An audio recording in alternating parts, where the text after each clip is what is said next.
Estoy entrando por otro. No se puede. Sistema Radial CUT. Sistema Radial CUT.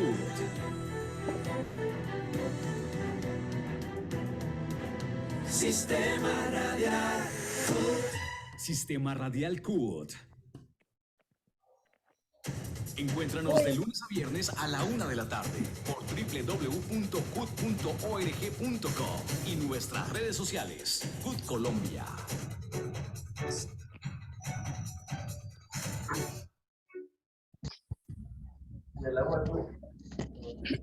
Muy buenas. Ahora sí. ¿Listo? Vamos a empezar. Espacio. Buenas tardes para todos. 3, 2, al aire, Ligia. Muy buenas tardes. Compañeras, cómo me alegra volvernos a ver. Voy a tratar de dejar una sola plataforma en este momento. Bueno, entonces primero saludarlos y agradecerles que pues estamos hoy.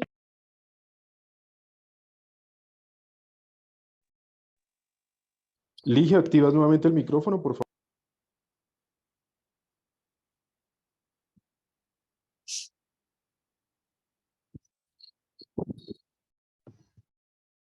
Ahora sí. Ahora sí. Bueno, la tarea de preparar este semestre con bastantes y muchas tareas, yo creo que ha sido muy importante que la central unitaria se disponga a prepararse para mirar cómo hacemos con todo lo que son la reforma laboral, que ya está presentada, la reforma pensional, y pues nos disponemos a que todas estas, y la reforma a la salud, nos disponemos a que todas estas reformas tengan un contexto y un contenido de debate y discusión para con todo el mundo sindical. Es decir, aquí no queremos dejar a nadie por fuera de este contexto, por fuera de los contenidos que ustedes tienen. Sabemos que así nuestro gobierno sea cercano, estamos también haciendo nuestras propuestas, porque nos puede pasar que quien no haga propuestas, el gobierno va a imponer las que tiene. En cambio, si nosotros las hacemos, pues lógicamente vamos a tener una buena apuesta para con todos y todas y para con el país, especialmente aprovechando el momento de incidencia que podamos tener hoy en este contexto fundamental y esencial del país. Es importante entonces mirar en el día de hoy cómo cómo vamos a iniciar el relanzamiento de nuestra agenda laboral. Este relanzamiento lo vamos a iniciar desde el 7 de febrero y ese relanzamiento lo hacemos precisamente para que todos y todas tengamos oportunidad de seguir cuáles son esos puntos fundamentales y esenciales que podemos tener en esta agenda laboral. Me complace mucho decirles que la agenda de género viene siendo, ¿cómo es? Ratificada y complementada por muchos sectores sociales. No solamente las tres centrales, sino que muchos sectores sociales vienen complementando esta agenda laboral, vienen haciéndola bastante, digamos, compleja, porque entender que todo el mundo laboral, desde las mujeres agrarias, o sea, desde las mujeres campesinas, las mujeres indígenas, todas las mujeres que trabajan en el campo y pues los hombres también, viene siendo para complementar una agenda integral en el país. Igualmente, creemos que va a ser esencial abordar por mucho tiempo y por muchos años el tema del campo. Es tal vez uno de los temas más atrasados que tenemos, y no porque queramos o porque no tenemos propuesta, y no porque lo agrario hasta que no se disponga tierra para el que la trabaje, va a ser muy complicado no poder tener esa presencia real desde el campesino y la campesina o el indígena que la trabajen y que ellos mismos puedan estar dotados de todos sus elementos para responder. En cuanto a la reforma pensional, vamos a desplegar una capacitación muy amplia por todas las regiones con el único fin no solo de recoger, sino que tengamos todos los elementos fundamentales y esenciales para garantizar eso que tanto dicen que se va a garantizar, que es la pensión de la vejez y que todo el mundo en el país adquiera la pensión. A eso es lo que más le queremos apostar, pero le queremos apostar también a la pensión hacia las mujeres que toda la vida trabajaron en el cuidado y que hoy no tienen nada, ni de pensión, ni nunca tuvieron salario, ni nunca fueron remuneradas en ninguna de sus instancias. Creo que ese es otro tema álgido, bien interesante en la reforma pensional. En la reforma de la salud, solo me detengo a decirles que la salud en este país tiene que seguir siendo preventiva. ¿Preventiva por qué? Porque si no hay una salud preventiva, no podemos entonces estar atentos a todas las condiciones que tenemos. Y fuera de la reforma de la salud que ya la presentamos, la pensional también y la laboral, creo que lo novedoso en la reforma laboral va a estar en el trabajo rural, igualmente en el trabajo sexual, pero tenemos el tema puntual de inspección laboral, que ya lo hemos dado en estos webinars. Entonces va a ser como continuamente una preparación a cada reforma de estos webinars e igualmente recogimos y agradecemos muchísimo al equipo nacional del equipo jurídico, o sea, nuestros homólogos en cada región. Recogimos muchas inquietudes en la reunión del viernes y las abogadas tuvieron la oportunidad de explicar algunos pormenores, pero eso era como para escuchar qué hacemos con las regiones y para contarles que el webinar va a contar con la participación de las regiones y que pues se trazó una agenda para ello. Igualmente, es bien interesante que decirles que desde la semana entrante, a partir del 6, las madres comunitarias inician un paro indefinido por todo el incumplimiento que han tenido en su pliego laboral, especialmente el de la alimentación a la niñez. Esto se tiene que arreglar, tiene que ser una política, digámoslo así, de cómo erradicar el hambre en la niñez, porque si no es así, no se va a poder atender realmente este tema de la niñez. Pero a la vez las madres comunitarias tienen muchas irregularidades en su formalización. Una de ellas, pues que todavía no han hecho la escala real para garantizarles a ellas la pensión de la vejez, y eso es muy necesario que se le aplique. Bueno, y por último, el 7, pues tenemos Junta Nacional, el 8 y 9, el 8 relanzamos la agenda y el 9 y el 10 hacemos entonces, hacemos también una buena,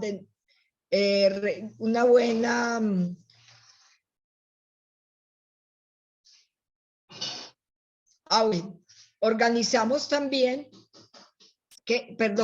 la Junta Nacional 9 y 10.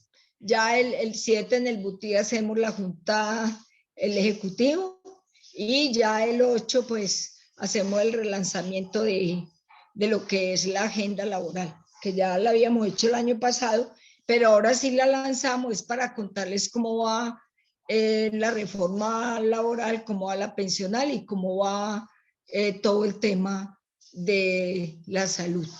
Y vamos a tener expertos o responsables en primera instancia de cada una de estas reformas. Entonces va a ser muy importante participar en el relanzamiento de la agenda laboral. Bueno, y ahora sí le damos la bienvenida hoy a nuestros expositores. Le damos la bienvenida a Adriana de León. Ella es abogada, feminista, de la Corporación Aurizara. Invitamos a Adriana para que nos hable de esas condiciones laborales de las mujeres y que tanto tenemos que seguir aportando a la agenda laboral, porque sin estos análisis con enfoque de género, careceríamos de una apuesta fundamental a la mitad de la población del mundo y del país. Y también presentamos luego a William Salazar. William va a hablarnos de el trabajador y la trabajadora humanitaria. Entonces tenemos a William hablando del trabajador humanitario y a Nancy Moreno de la trabajadora humanitaria. William Salazar es presidente de SINDEP y Nancy es presidenta de Sintra Minagro. Así que bienvenido, bienvenidas, y esperamos que este webinar pues tenga una información bien buena para poder participar en la construcción de la agenda laboral, ya que vamos a hablar de las condiciones laborales de las mujeres. Adriana, bienvenida. Puedes iniciar ya tu exposición y buena tarde, bienvenidos y bienvenidos todos y todas. Gracias. Hola, buenas tardes. ¿Me escuchan bien? ¿Sí? Sí, señora. Bueno, de pronto algunos que no pues puedo ver a través de la pantalla pues me han visto o me conocen. Yo trabajo con la Corporación Aurizara en el equipo de género.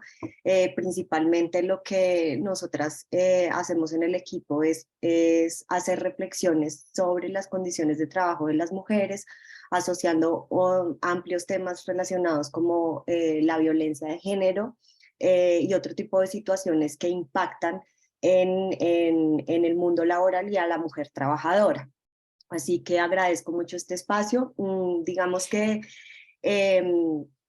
lo que quería un poco comenzar, y para tratar de ser muy breve, le pido el favor a Ligia que me vaya mencionando cuando ya esté en el tiempo para terminar. Quería empezar un poco a hablar, pues, digamos, de la situación en general, tanto en América Latina y particularmente en Colombia, sobre el régimen laboral que actualmente tenemos. Digamos que tenemos un régimen laboral precario, con una informalidad bastante importante, y además pues hemos heredado unas políticas sociales, por un lado fragmentadas, focalizadas, basadas más en un asistencialismo que en reconocimiento de derechos, y esto hace que de alguna manera se mantenga un amplio trabajo de las familias para todas esas gestiones de riesgos como la enfermedad, como la accidentalidad, que llegan a suplir vacíos del Estado y de los mercados laborales, bajo sobre todo una importante feminización de las responsabilidades del cuidado, pues como digo feminización, pues que principalmente está en cabeza de las mujeres, esa gestión de los riesgos ante esos vacíos tanto del Estado como de los mercados laborales.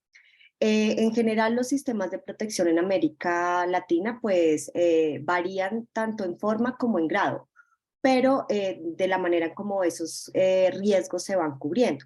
Pero esa relación entre el Estado, el mercado y los hogares comparten unas tres características en América Latina que ya hemos o nos han escuchado en algún momento hablar en algunos espacios sobre este tema, y es, pues por un lado, la desigualdad económica, pues porque una parte reducida de la población es la que tiene estándares más altos de vida, y otra parte de la población vive en unas condiciones materiales pues más precarias y sin necesidades básicas, sin la posibilidad de satisfacer esas necesidades básicas y sin una protección social adecuada.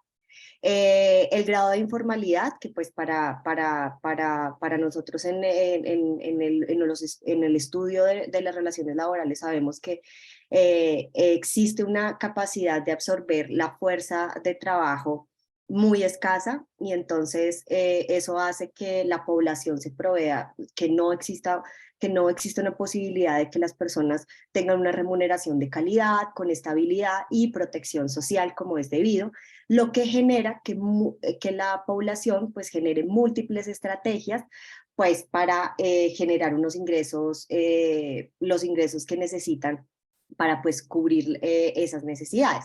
Y estos ingresos pues generalmente que no tienen, pues que o son mal pagos y además pues no se cumplen con los derechos laborales en la mayoría de las actividades que desarrollan, ¿sí? Entonces esto sucede mucho, por ejemplo, en empresas pues muy pequeñas donde la probabilidad de cumplir con la ley laboral es más difícil. Se concentran en qué, en sectores de baja productividad y ahí es donde encontramos a trabajadores por cuenta propia o el llamado autoempleo informal. Y otra característica de esa relación de Estado, mercado y hogares tiene que ver con ese reparto inequitativo de los cuidados, que es precisamente lo que mencionaba anteriormente sobre la feminización de la responsabilidad del cuidado. Entonces, digamos que entendiendo estas tres características particulares de América Latina y en el caso de Colombia, encontramos que estas tres pues están en la actualidad y es a lo que se enfrenta, por ejemplo, el nuevo gobierno y a lo que nos hemos enfrentado como sociedad nosotros. En ese sentido, ¿cómo abordar el tema, digamos, del trabajo? La génesis del trabajo, es decir, como actualmente consideramos el trabajo, este se ha fundado, uno, en un orden social de las labores entre hombres y mujeres, y también entendiendo o considerando el trabajo remunerado del no remunerado. Entonces, en ese sentido, el género constituye una diferencia social que combina por un lado, características de esa clase explotada y por otro lado, la sexualidad despreciada, en este caso de nosotras las mujeres. Esto digamos que lleva un poco a la reflexión de que cuando hablamos del sistema económico y hablamos particularmente del capitalismo, esto no se reduce exclusivamente a situaciones puramente o a términos puramente económicos, sino que tiene que ser considerado como ese complejo orden social donde las relaciones sociales de dominación y explotación se traducen en este caso en una construcción social y en una clasificación de lo que es el trabajo productivo y reproductivo, pues como un eje, por un lado, de opresión y de desigualdad de género.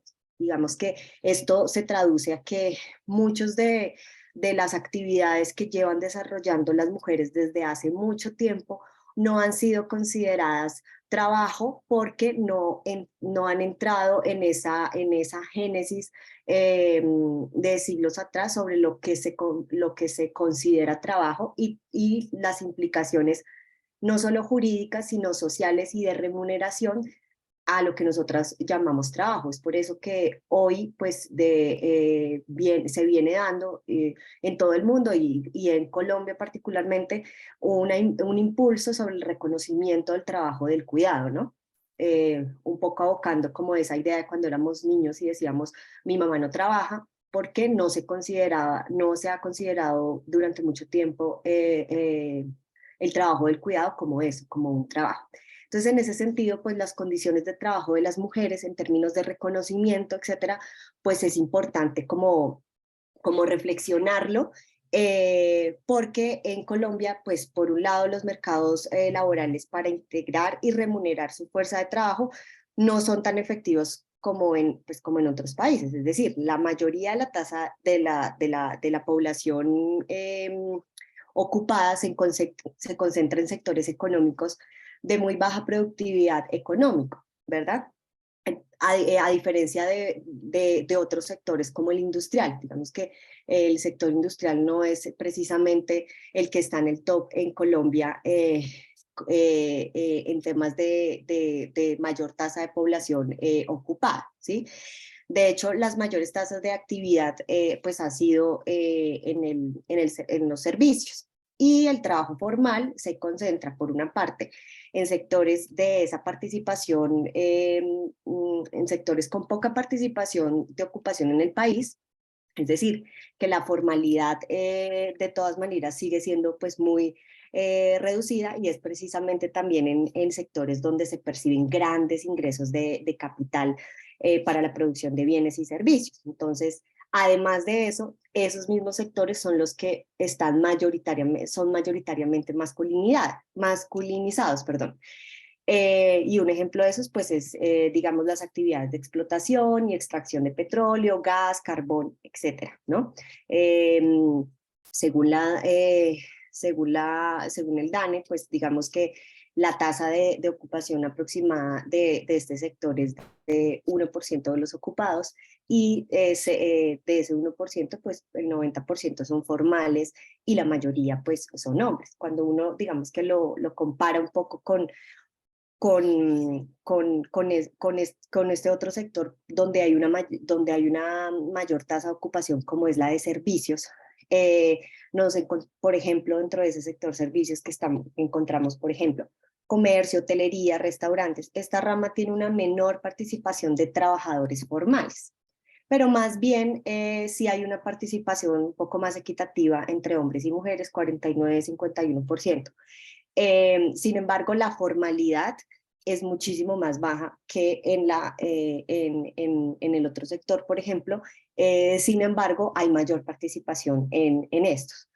Otro ejemplo de este sector son los servicios comunales, sociales y personales. Este lo traigo de ejemplo mucho porque en particular esta rama tiene una tasa de ocupación bastante alta de mujeres, casi un 67% en un 33% con hombres.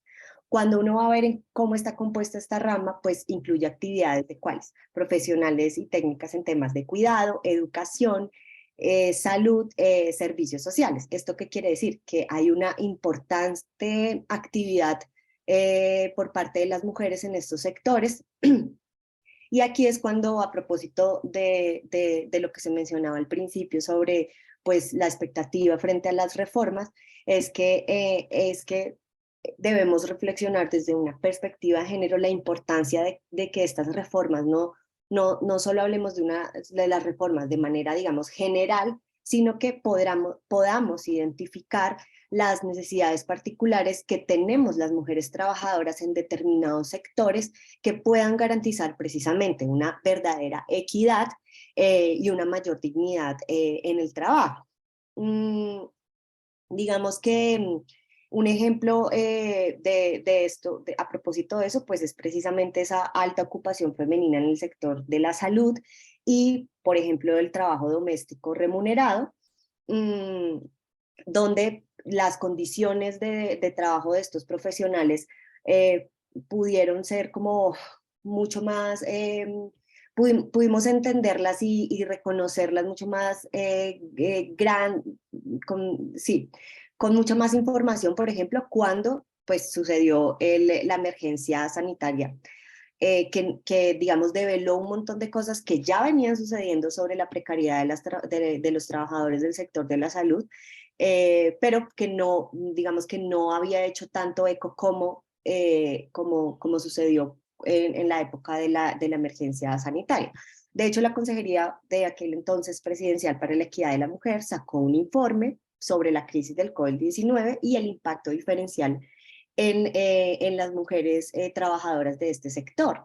Entonces, el sector de la salud tiene más o menos una participación de 65% de mujeres y 35% hombres en el caso de los profesionales de general de la salud. La profesión de la enfermería, los auxiliares de enfermería, incluso tiene una mayor participación de mujeres, un 84% frente a un 16% de los hombres.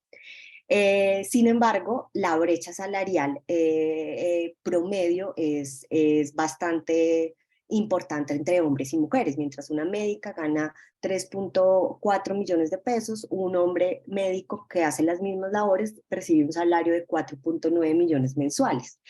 Y pues digamos que son diferencias importantes frente a las actividades que desarrollan profesionales en la salud.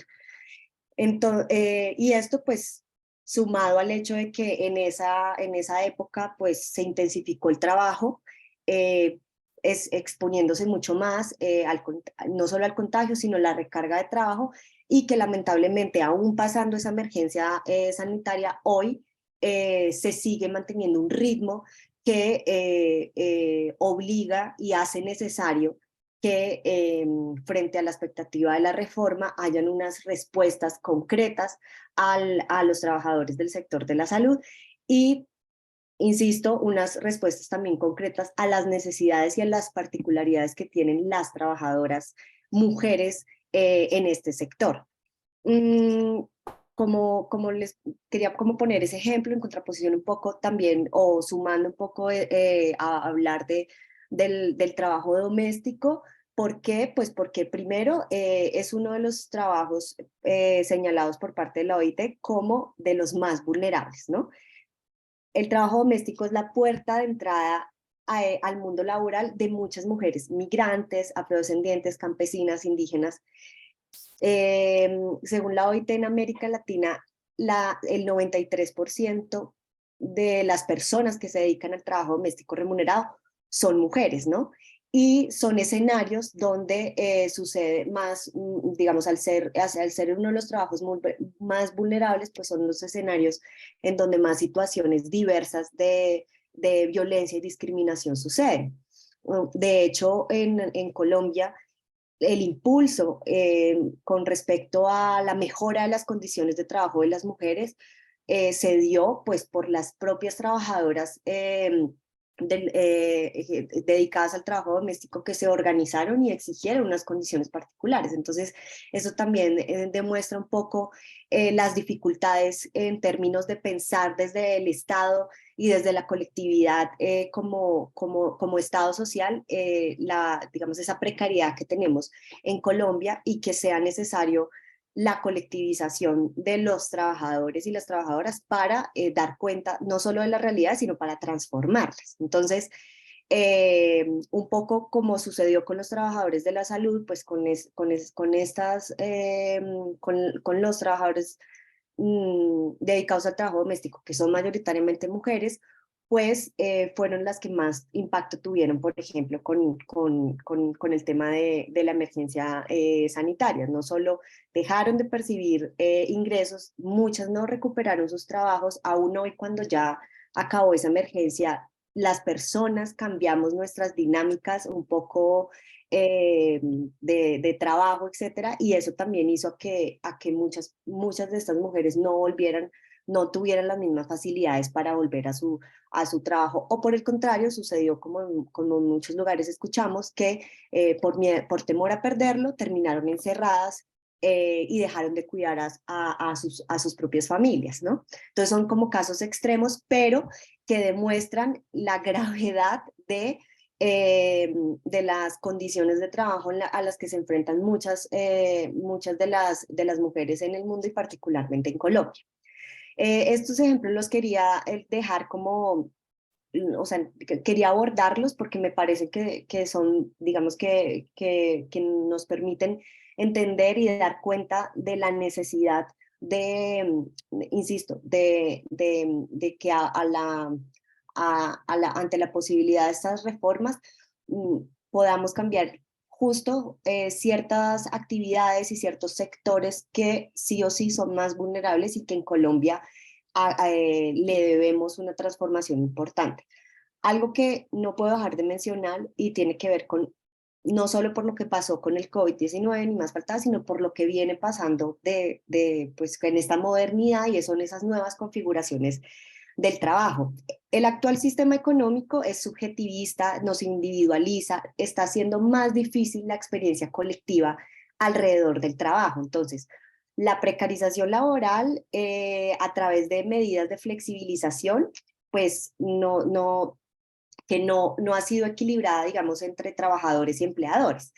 Es decir, la flexibilización ha servido para muchas cosas, pero también hay que reconocer que ha precarizado en muchos aspectos, y digamos que hemos sido más sacrificados los trabajadores que pues digamos en este caso los empleadores o los empresarios.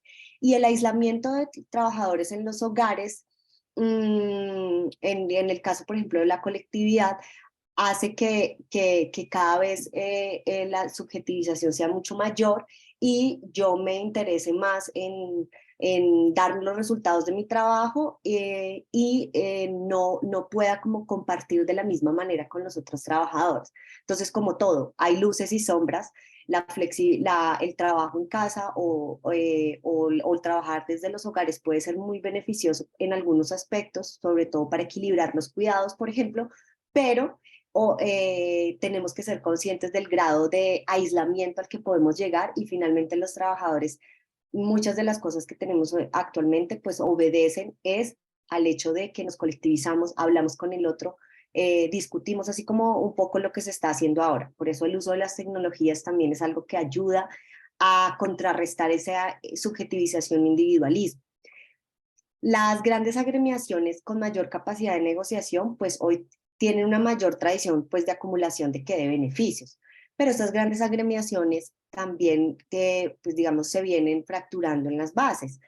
Por un lado, desde el punto de vista sistémico, pues todo lo que ya conocemos y es toda la violencia sindical que ha padecido Colombia, y bueno, de la que hoy todavía, pues, digamos, hay muchas secuelas y lamentablemente sigue vigente en algunos aspectos, no tanto como antes, pero digamos que es Adriana, una... Se te acabó. quedan 5 minutos. Listo, no, ya estoy terminando, una mancha histórica. Y lo otro que creo que es importante que tengamos en cuenta y más desde el espacio que estamos hablando, tiene que ver con esas prácticas tradicionales de las agremiaciones que a veces no son inclusivas con las necesidades e intereses de la clase trabajadora, que hoy es racializada, intergeneracional, es decir, atravesada por diversidades de género, orientación sexual y la colectividad de los trabajadores tiene que ver debe estar de cara a eso, a esas necesidades de los jóvenes y las jóvenes que hoy ven en los sindicatos, los ven distinto a como lo han visto, digamos, nuestros padres, nosotros mismos, etcétera. Entonces esa necesidad de atraer a la juventud implica que también nos pongamos en ese lugar y transformemos ciertos espacios, como es, por ejemplo, esas tradiciones machistas. Y quería cerrar solo con el tema de pues digamos que hoy nos encontramos con una oportunidad de liderar cambios importantes, como es el tan esperado Estatuto del Trabajo. Bueno, desde Lauri hemos dicho la importancia de que dentro del Estatuto del Trabajo hayan aspectos muy relacionados con las particularidades de las mujeres trabajadoras, que se lideren reconocimientos de igualdad, no discriminación, medidas para la equidad, combatir el acoso laboral y sexual. Esto tiene que quedar escrito y pues nada, la invitación es como a eso. El tiempo es muy corto, pero pues espero que más o menos esa información general pueda servir como invitación frente a las reformas y a la expectativa de las reformas que vamos a tener a partir de este gobierno. Muchísimas gracias.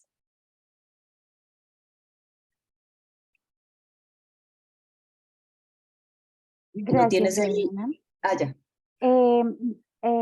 Ligia Inés tiene un comentario respecto a la intervención de Adriana y ya seguimos con nuestros demás expositores. Ligia.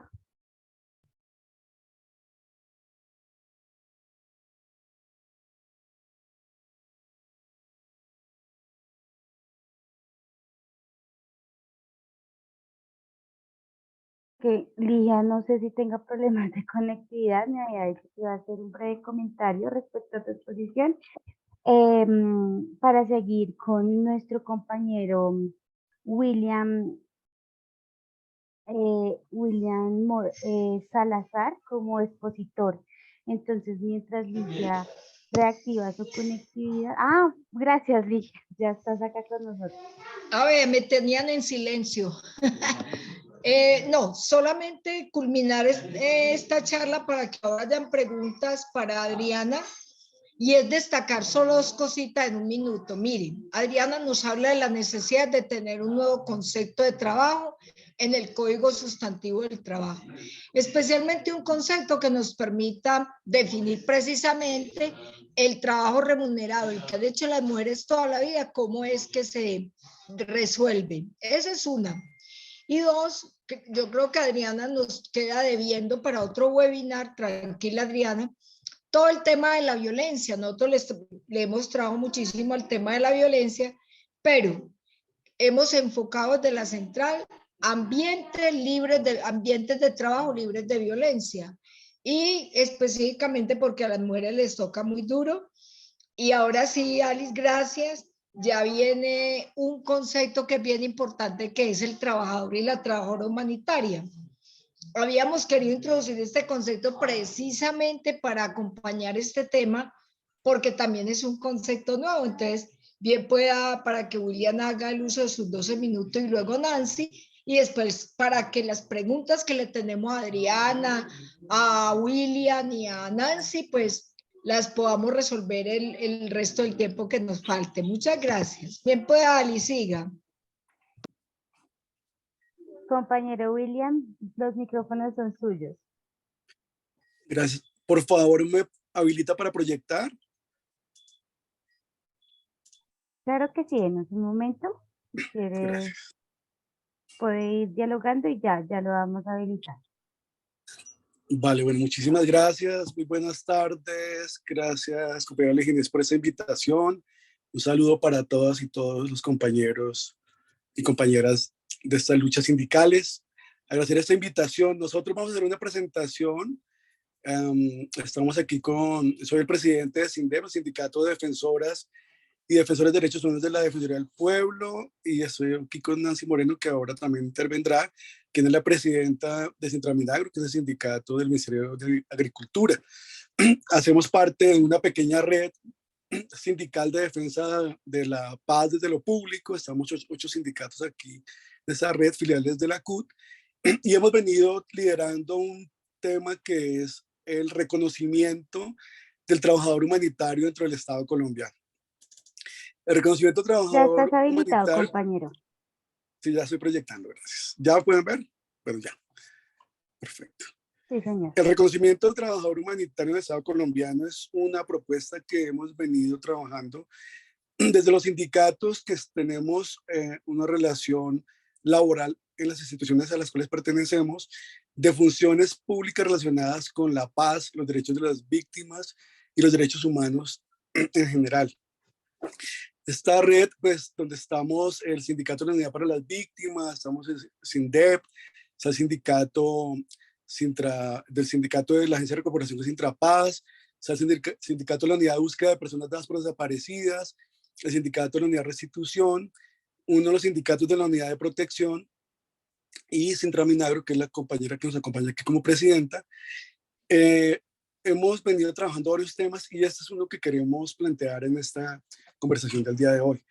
La categoría del trabajador o trabajadora humanitaria como servidor público en Colombia.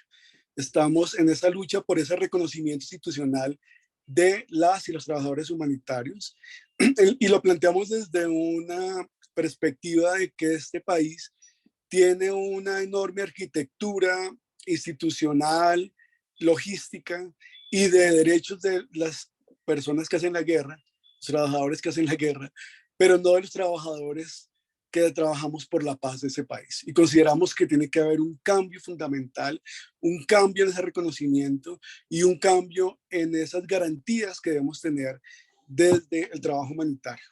Tiene que ver con personas que desarrollamos una labor en contextos tremendamente adversos para poblaciones aisladas, marginalizadas, o afectadas tanto por la guerra, pero también por efectos devastadores como los que estamos viendo, como es el cambio climático. Y en esos contextos tenemos que tener una carga sobre nuestro cuerpo y nuestras emociones muy fuerte, y consideramos que es un acto, digamos, de justicia dentro del tema laboral en Colombia, poder tener ese reconocimiento como trabajadoras y trabajadores humanitarios. ¿Qué entendemos desde esa perspectiva? Entendemos el trabajador humanitario como un campo laboral o área de trabajo dentro del desarrollo de las funciones públicas del Estado colombiano, donde hay un mayor grado de exposición a factores de riesgo psicosocial, pero también a riesgos asociados a los derechos fundamentales a vida, libertad, integridad y seguridad. Y ese despliegue de funciones no está recibiendo las garantías frente al reconocimiento de los derechos laborales suficientes en el Estado colombiano. Se requiere que ese reconocimiento no solo transite frente a las instituciones a las que pertenecemos, sino al Estado en su conjunto, pero también a la sociedad colombiana, de esa labor que hacemos, de esas contribuciones que desarrollamos, de esos aportes que desarrollamos en perspectiva de la paz, los derechos de las víctimas y los derechos humanos.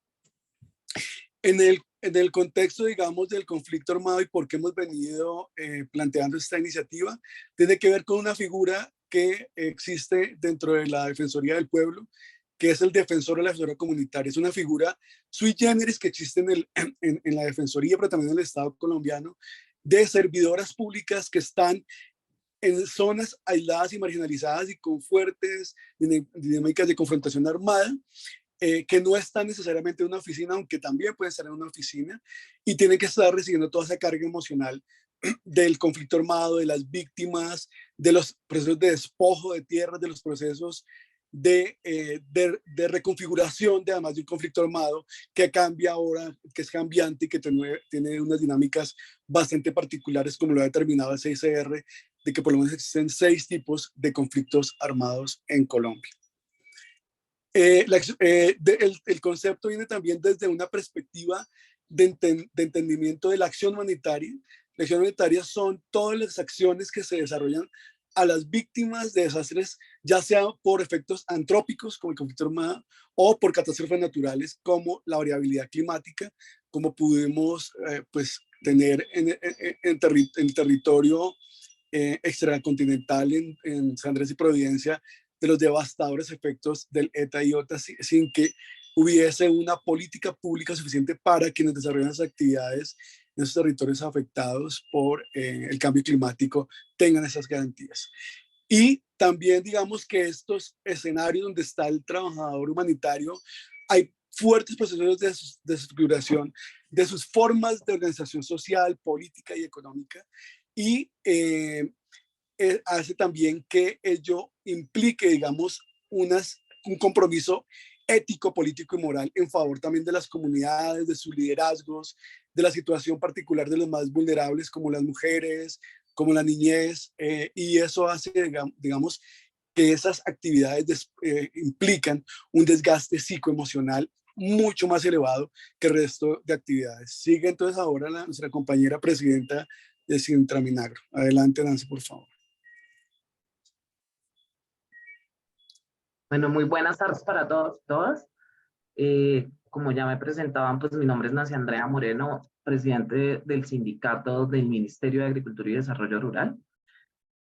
Hoy precisamente junto con los compañeros de Red Paz estamos fortaleciendo y hablando sobre el tema de acciones humanitarias y cómo esto afecta también al trabajador de manera humana, pero también en los conceptos vamos a evidenciar también cómo las mujeres efectivamente se interlazan y trabajan de manera mucho más comprometida de pronto y mucho más incluidas dentro de estos procesos precisamente humanitarios y que terminan en últimas afectando también su proceso laboral. Entonces, dentro de esta acción humanitaria tendríamos que decir que estas, podemos pasar, compañero, de la diapositiva.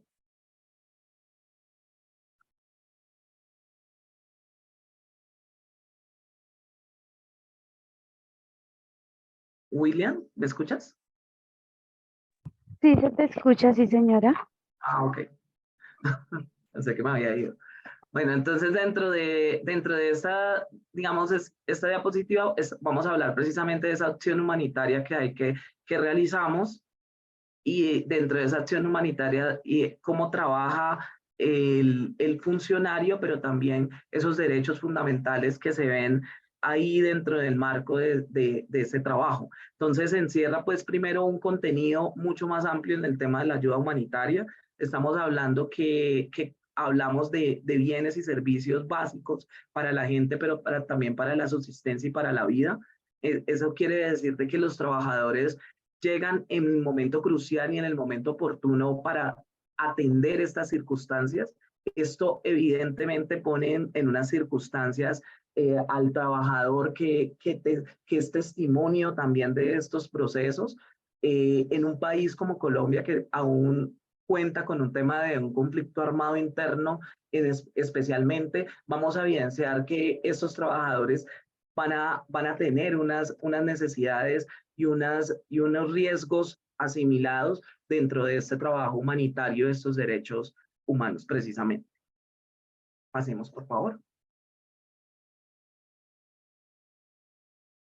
Nosotros quisimos también como Red Paz traer cómo es esa combinación entre lo que se está haciendo, el contexto en el que vive el trabajador humanitario y desarrolla su labor, para que un poco se visione el trabajo y las fuerzas y estos procesos y estos contextos a los que viven los trabajadores que llegan a los territorios. Entonces, el primero es hablar de lo que ya estábamos tocando adicionalmente, que era el tema del conflicto armado interno, que está prolongado, que en algunos territorios efectivamente se ve señalado y los trabajadores se ven obligados a trabajar también en estos espacios, porque si no, ¿quién atiende a la población, cierto? Entonces, lo otro es los múltiples actores armados, legales e ilegales que se encuentran dentro de los territorios. Se presenta también un contexto de graves vulneraciones de derechos humanos e infracciones del derecho internacional humanitario que afectan a la población civil, pero que terminan afectando también al trabajador que hace su función dentro de estos espacios. Está también todo lo que tiene que ver con la crisis humanitaria, como son los desplazamientos forzados internos, pero esa crisis humanitaria a veces se ve reflejada también en esas migraciones de otros países que llegan a determinadas zonas del territorio colombiano, y es precisamente estos trabajadores que trabajan en el sector del desarrollo humano que tienen que atender estas posibilidades. Algunos gobiernos no han reconocido también la existencia del conflicto armado, lo cual genera problemáticas esenciales para la atención inmediata y oportuna para la gente que está en los territorios, y pone en un cuello de botella, por decirlo así, al trabajador que tiene que humanamente atender a la persona de primera mano, ¿no? Entonces, eso ha generado que muchos de las vulneraciones, pero sobre todo de la revictimización que se genera dentro de estos espacios, se evidencie como un tema, como si fuera el trabajador humanitario que llega a estos territorios, pero no necesariamente es el trabajador, sino las políticas estatales que no responden a ello. Lo otro son los procesos de paz incompletos que tenemos en este momento, que son procesos de paz que todavía no hemos cumplido en su totalidad, y que la implementación está genera, digamos, precisamente unos riesgos para los que fueron firmantes del acuerdo, pero también para los funcionarios que acompañan en el territorio la implementación del acuerdo de paz.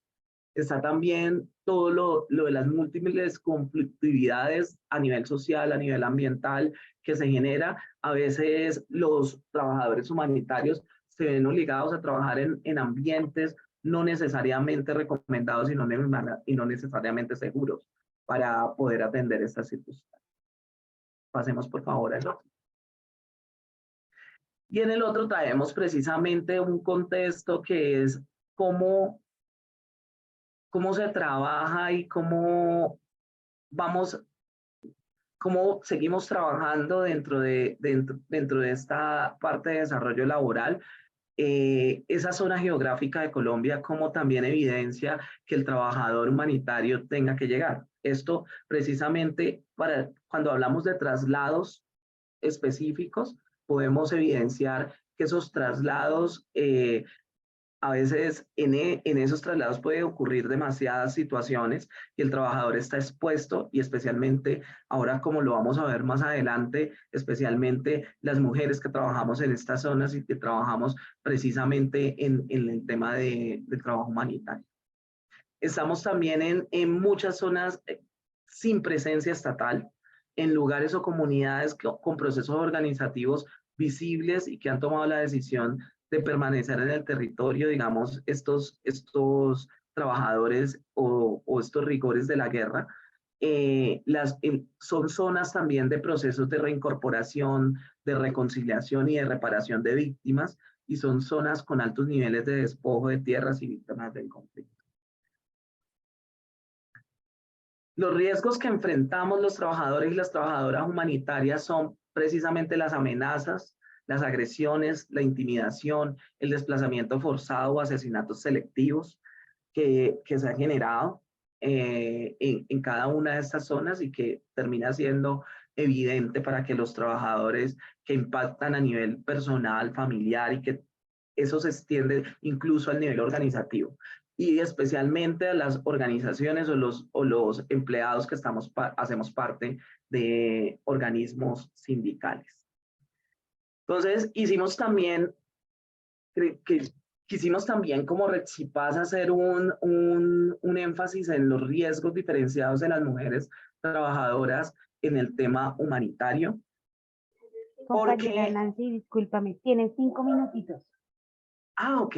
Bueno, voy a hacerlo rápido. Pero entonces, digamos, estos riesgos diferenciados para las mujeres trabajadoras y humanitarias están precisamente, como lo tocaba la compañera anteriormente, tiene que ver con el tema de economía del cuidado, con la feminización del trabajo, del cuidado en los hogares, pero también particularmente en la feminización de la pobreza. Cuando hablamos de estas feminizaciones de la pobreza, vamos a ver que estas trabajadoras humanitarias y los que apoyan en los territorios a los trabajadores humanitarios y mujeres defensoras en gran mayoría son mujeres y mujeres que ese trabajo no es remunerado tampoco. Entonces, eso también evidencia y complejiza el trabajo que tiene que generar el trabajador humanitario cuando llegan a los territorios. Hemos normalizado, entre otras cosas, la violencia de género frente al acoso laboral y demás. Y estos acosos laborales este acoso laboral, pero específicamente también el acoso sexual y psicológico, se ve dentro de las trabajadoras humanitarias que van a los territorios. Entonces, también tienen el riesgo de recibir mensajes intimidadores con énfasis en violencias o agresiones sexuales, reciben amenazas, involucran no solo a ellas, sino también a su grupo familiar. Y en ocasiones se menosprecia el trabajo que hacen las mujeres dentro de este trabajo. Es importante reconocer un punto muy importante que hablaba la compañera antes de nuestra intervención, y es la interseccionalidad precisamente de las mujeres que trabajamos en el tema humanitario. Estamos hablando precisamente de las mujeres afro, de las mujeres indígenas, de cómo se trabaja el enfoque de género, el enfoque sexual y reproductivo en Colombia, porque esto evidencia un riesgo adicional para los trabajadores humanitarios en el territorio. Creo que podemos seguir para que terminemos finalmente, compañero.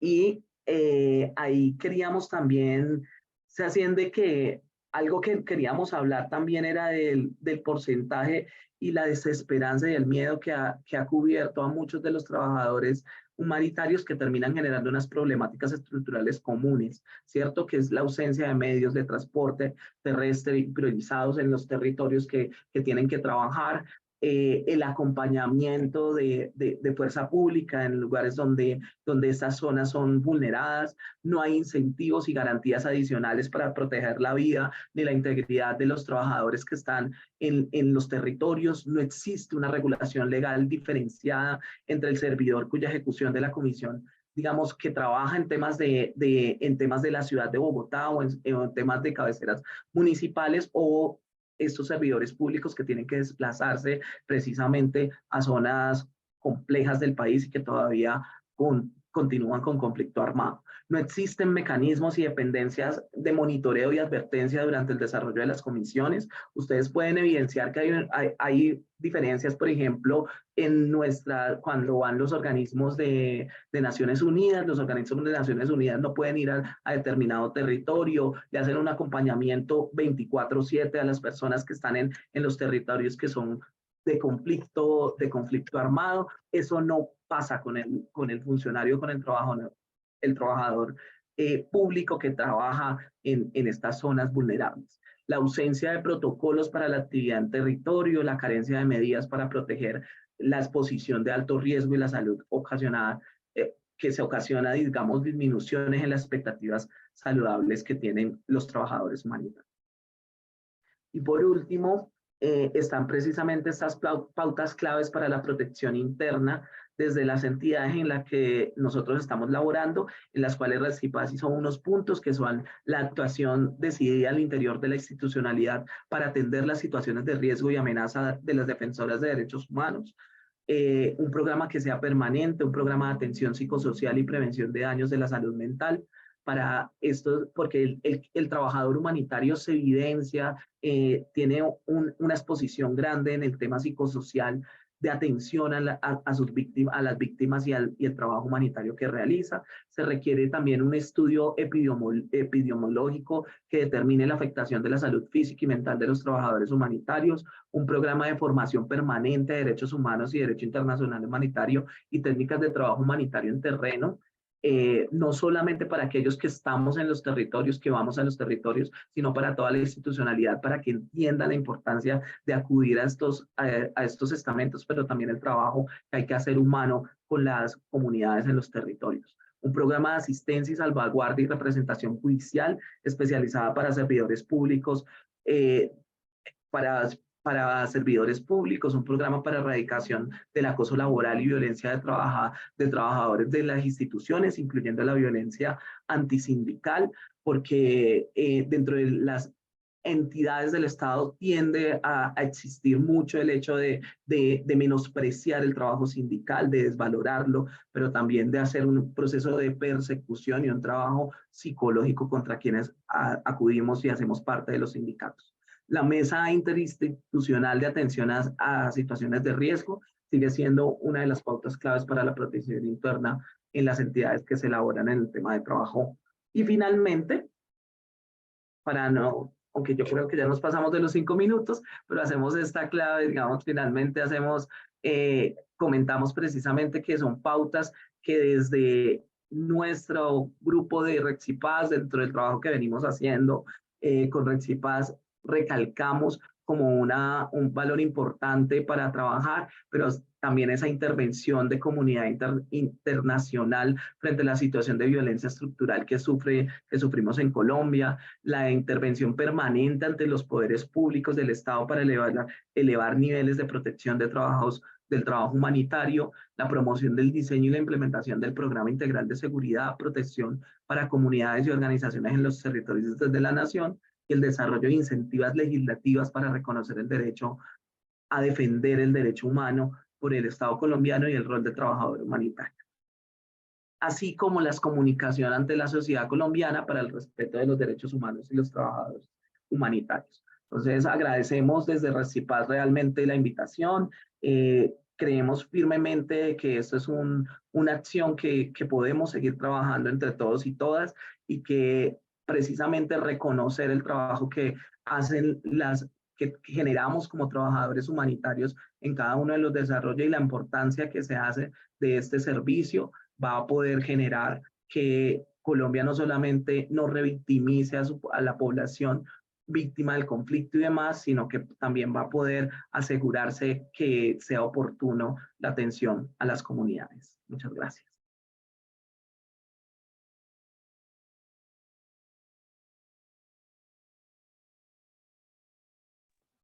Si hay alguna pregunta para nuestros expositores maravillosos hoy, qué alegría escuchar a Adriana, a Nancy y a William. Este concepto no lo teníamos tan claro como lo tuvimos hoy, pero solo yo sí quiero destacar una cosa que dice Nancy y William, y también la dijo Adriana. Miren, el trabajo tiene que cambiar en sus dimensiones de acoso. Es decir, nunca podemos aceptar el acoso laboral más en este país, porque sus dimensiones ya son muy altas. Ya hay, aquí hemos tratado el trabajador quemado, ya la gente tiene una neurosis muy alta y ya la locura pues rebasa nuestros límites en todas las dimensiones. Entonces yo creería que es muy importante que ellos que nos dicen estos temas tan esenciales, nos dan las claves y las pautas, entre todos y todas cumplamos la tarea que hemos dicho en este país. Uno, cómo ratificar ese convenio 190 que tiene como todas las, digamos, todas las dimensiones, la integral, tiene la inclusión integral, tiene la de género, tiene la de la familiar, o sea, la violencia intrafamiliar está incluida allí como referente de impacto al trabajo, e igualmente el concepto de mundo laboral que hay también para atender la violencia. No solamente que el sitio de trabajo, sino todo el entorno que rodea el mundo laboral. Y creo que eso hace que esta exposición que nos hace Nancy Williams concrete bien cómo es la protección a trabajadores que trabajan directamente también con todos los conflictos grandes que tenemos en este país. Yo sí quisiera que en ese sentido, pues habría que ponernos de acuerdo en ello. Y tienen una sola pregunta, una sola manito levantada, que es la de Víctor. Víctor, bien, pues démosle la palabra a Víctor y ya cerramos después de la intervención de Víctor, porque vamos a continuar con estos temas y dándole lugar como a que la gente pueda preguntar también luego. Víctor. Muchas gracias, Ligia. Muy buena tarde para todos. Un agradecimiento pues especial a todos los compañeros que nos han compartido en esta tarde su saber. Yo tengo una inquietud, mire, es que pienso que un problema que tenemos en la base de los sindicatos y a nivel general, pues, es que los compañeros no se apropian de esas realidades, de esos acuerdos, de esas leyes que les permitan, pues, evitar lo que nos están exponiendo hoy, ¿no? Lo que tiene que ver con el acoso, con la persecución.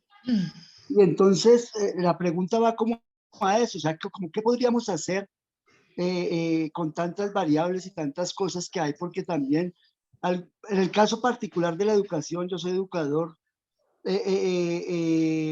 pues cada cual interpreta algunas cosas como le parece que debe ser y empieza a implementarla en su sede, en su núcleo, en su localidad, y se va regando y terminamos haciendo cosas que no nos corresponden. Entonces, yo sé que tiene que ver con la formación sindical, pero también nuestros compañeros a ratos como que se nos pierden. Entonces, no sé, de la experiencia de ellos, ¿qué nos podrían compartir? Porque igual pues yo tengo algunas evidencias, pero los escucho. Gracias. Cristina, para que haga la pregunta y ya en 2 minutos nos respondan. Cristina. Bueno, entonces, por favor, le respondemos a Víctor y ya con esta respuesta cerramos para continuar en la próxima semana. Yo no sé si el compañero William, Bien, yo digamos que... también tengo la manito levantada, Nancy Ramos. Hagamos todas las preguntas, Cristina, bueno. Nancy. Y Adriana. Y Adriana. Ok, Lidia, hago la pregunta. Sí, sí. Bueno, primero saludarlos a todos y a todas las que pues, hemos tenido la oportunidad de escuchar la disertación de las compañeras que nos han acompañado con sus investigaciones y sus posturas sobre el tema tan importante, los dos temas tan importantes. Uno, en estos momentos en que estamos a puertas de una reforma laboral, yo considero súper importante que en esa reforma laboral se inserte todo lo que tiene que ver con enfoque diferencial, teniendo en cuenta, lógicamente, desde que hace muchos años venimos trabajando con el tema de género, para que pues cada aspecto de esa reforma laboral tenga los parágrafos referenciados con ese enfoque diferencial. Por otro lado, pues me alegra, me satisface saber las funciones que han desempeñado y que han venido desempeñando los compañeros trabajadores con su trabajo humanitario, y viendo pues cómo tienen ellos la carencia de resguardarle sus vidas, de resguardar su integridad física. Lo hacen lógicamente por amor a una sociedad más igualitaria, más democrática, más justa, pero que también pues a eso hay que trabajar. Es un tema que poco se ha trabajado, pienso yo, será la primera vez que tengo la oportunidad de analizar esa temática de los trabajadores que prestan sus servicios humanitarios en ese sentido. Por otro lado, me gustaría que Cristina, la niña que nos socializó de primero, ojalá tuviera la oportunidad de darnos su correo para que nos envíe, ojalá en la manera posible, algunos materiales que nos permitan profundizar más el tema de género, ya que ella pues le trabaja fuerte a este tema. Entonces hasta ahí pues dejo, Ligia. Gracias. Saludos. Muchas gracias. También le agradezco a Cristina y a Adriana, a todos los que levantaron la mano, porque ya estamos cerrando y ya me han dado pues aquí las indicaciones de que debemos cerrar. Si alguna respuesta le quiere dar Nancy, bien pueda, y Adriana de León, a la compañera, y para que continuemos este tema después, porque ya se nos acaba el tiempo. Si hay alguna reacción de ustedes. Yo creo que respecto a lo que decía el compañero, especialmente para hacer también, creo que el compañero William quiere complementar, pero digamos, es importante reconocer que estamos en un territorio que ha sido, donde ha sido sembrado la desesperanza y ha sido sembrado el miedo. Y para nosotros, especialmente para los sindicatos, los que estamos frente a temas sindicales, tenemos que reconocer que la gente vive bajo la cultura del miedo. Entonces, esa cultura del miedo no significa que se va a acabar. Significa que tenemos que seguir trabajando dentro de las acciones y dentro de nuestras instituciones para que las comunidades, para que nuestra gente, para que los trabajadores que estamos en la institucionalidad entendamos que el derecho no tiene por qué darnos miedo, que el correcto camino no tiene por qué darnos miedo, que ese proceso, el luchar por mejores derechos para los trabajadores, el luchar para mejores estamentos, el luchar para mejores espacios, no tiene por qué quitarnos la vida dentro del proceso, y que entendemos que, digamos, la historia nos ha señalado, precisamente lo hacen para eso, cuando persiguen a un sindicalista, cuando persiguen a un compañero que ha venido trabajando, que ha hecho o ha defendido sus derechos, lo hacen para eso, para que nosotros los demás nos callemos y no podamos seguir luchando por estas actividades. Pero yo creo que el trabajo que nos queda ahorita precisamente a los sindicatos en la actualidad es fortalecer el trabajo esencial, porque el que no conoce no lucha. Y lo que hemos evidenciado en las comunidades y especialmente en los sindicatos es que la persona que no conoce el derecho, que no sabe que están dentro de la legalidad exigir, termina teniendo miedo. Entonces, el miedo está relacionado con el desconocimiento. Y yo creo que desde eso tenemos que seguir haciendo como UH, como luchas sindicales, como grupos sindicales, desde las comunidades y entre las redes que hagamos parte, precisamente seguir fortaleciendo eso. El conocimiento para la legalidad nos va a permitir que nuestros compañeros en las institucionalidades entiendan de que luchar por el derecho nunca nos tiene por qué dar miedo. Bueno, muchas gracias. Muchas gracias. Una feliz tarde. Gracias, William. Gracias, Adriana. Gracias, Nancy. Y en el otro webinar tendremos oportunidad de continuar con estos temas tan buenos y tan interesantes. Y gracias a todas y a todos los que asistieron en esta tarde. Ya Gracias, Dejamos Ligia, hasta aquí gracias para a que todos. nos... Ligia, muchas gracias. Gracias. Feliz tarde. Hasta luego. Gracias. Feliz Gracias a todos. Gracias por la invitación. Hasta luego. Chao. tardes. Bueno. Gracias. Hasta luego, Ligiecita, muy amable. Muchas gracias.